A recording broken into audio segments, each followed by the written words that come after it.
Good morning, Trailblazers. Happy Friday, February 26th, 2021. Let's stand for the Pledge of Allegiance.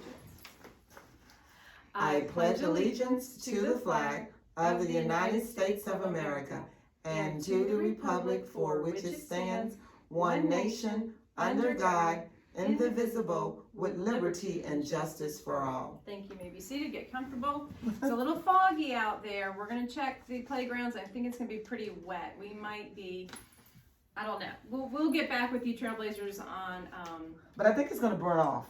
Oh, it will. I'm just worried about this morning it being yes, wet outside, if we should do a wet, cold day schedule. Right. So we'll get in touch with you, or a rainy day schedule. We'll be in touch shortly, Trailblazers. All right. Well, I understand that some had a little bit of problem hearing us. I am going to try to use my big voice.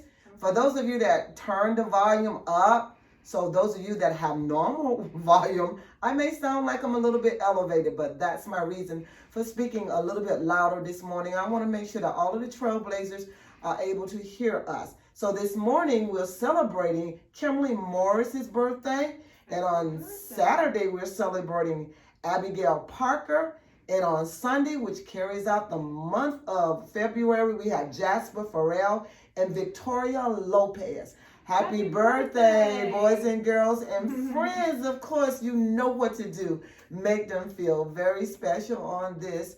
And on this weekend, they are very special days. It's always fun to have a birthday on a weekend. Ooh, yes, you can really celebrate. Enjoy, Trailblazers. And then from Mrs. Mullen's class, we're celebrating with Lucas M., who has mastered his subtraction facts. There you go, Lucas, I tell you, they're doing a great job. They are. Spring break is coming, but they're knocking it down. That's right. I love it. Two I love more it. weeks. 2 more weeks, yes. We can do it. This last day that we have an opportunity to highlight Black History observance, we will be highlighting James Edward Maceo West. He has 4 names. Now, this is really interesting because I know that just about everybody has had an opportunity to utilize this, but you just may not know that you have. But he invented it. Okay. What did he invent? All of us have used this invention in some capacity.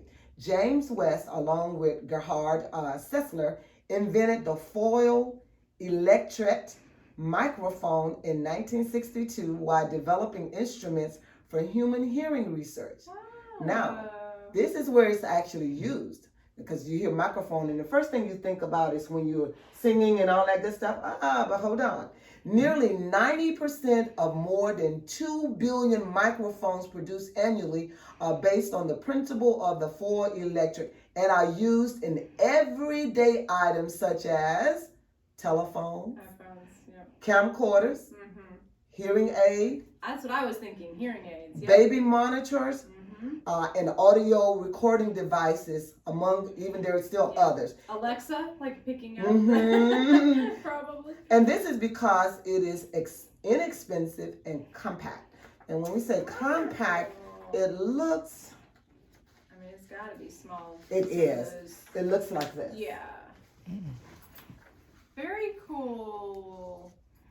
And this is a picture of James West. And he's still alive. I was going to say, pretty modern. So he was born February 10th, 1931. And one last interesting fact about West is that West's mother was one of the hidden figures, human computers, who worked for NASA at the Langley Research Center. So I was like, oh, smart genes in that family. Oh, definitely. Awesome. Thank you. Appreciate all the history you've been bringing to us all year. It's been very enlightening. We're going to do much better of it not just being 1 month, because this is truly about a lot of American contributions, history. yes, a lot of contributions that Mm-hmm. we need to recognize that have impacted not only here in America but around the world. And precisely around the world. You're absolutely right. Thank you again. You are welcome. If you remember on Monday, I talked about African dress, and so today, as you can see, Ms. Keltner has on.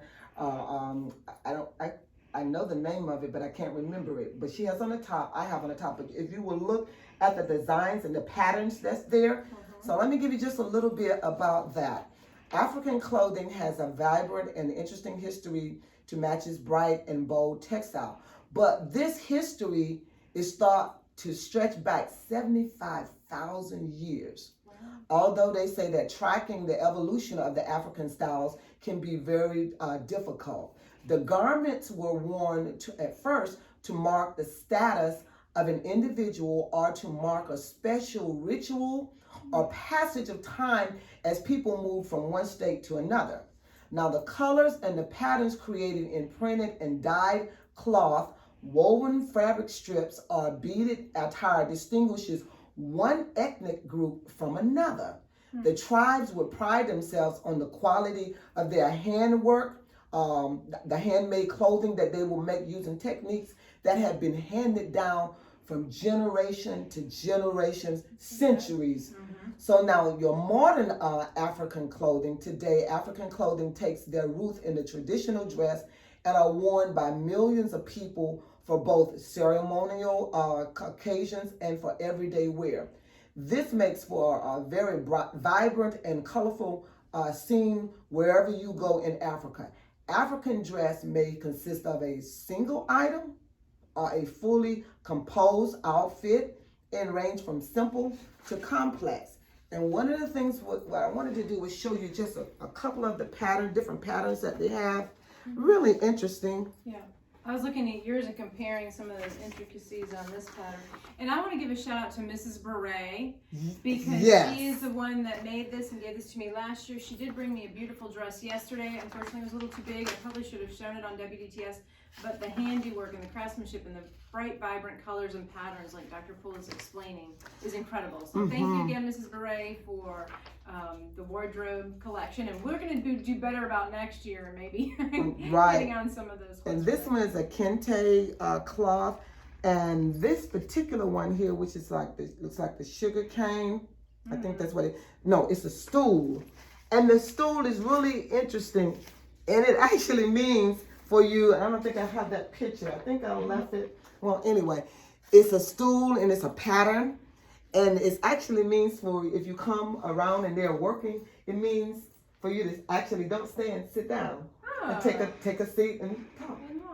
So they have I mean, it was very enlightening. I was like, their clothing and the way that the patterns are designed and the history that it has. Next year, I plan to endeavor, because of the patterns and the history of each one of the patterns are very, very intriguing. I want to try to share some of that. Very interesting. Well, again, thank you. You're welcome. All right, one more birthday. Mrs. Minton, one of our wonderful aides. Her birthday is today. I meant to say that earlier in the announcements, but we, get caught up in all the other information. But happy birthday, Miss Mia. I'll bring you your birthday treat shortly. So enjoy your birthday weekend. And I think we have one other birthday, Miss Gloria.